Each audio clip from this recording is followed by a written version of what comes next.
both religions are now throwing stone at each other.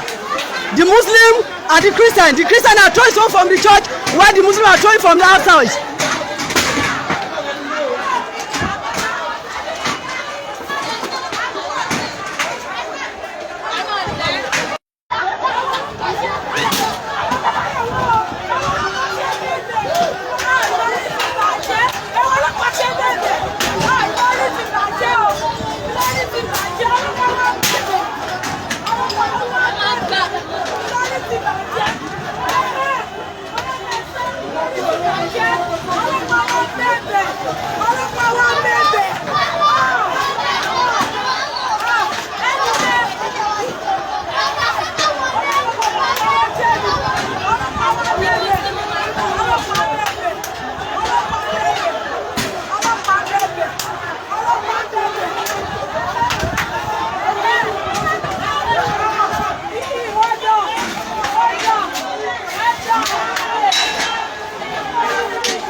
This is now battle.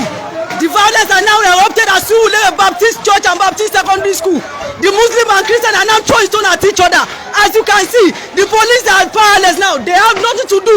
They are now begging everybody. As you can see, only the police are the only security sighted now.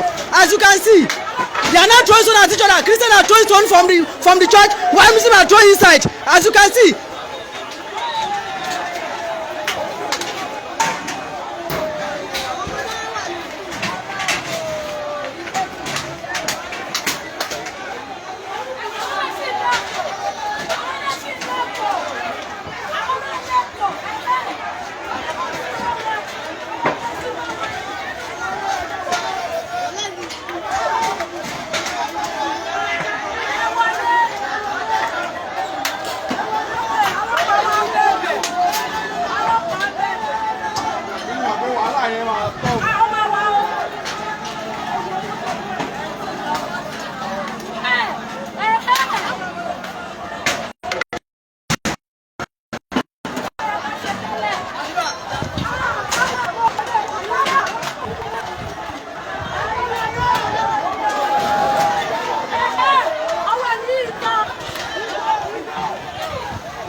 Mùsùlùmí ni mí, journalist ni mí.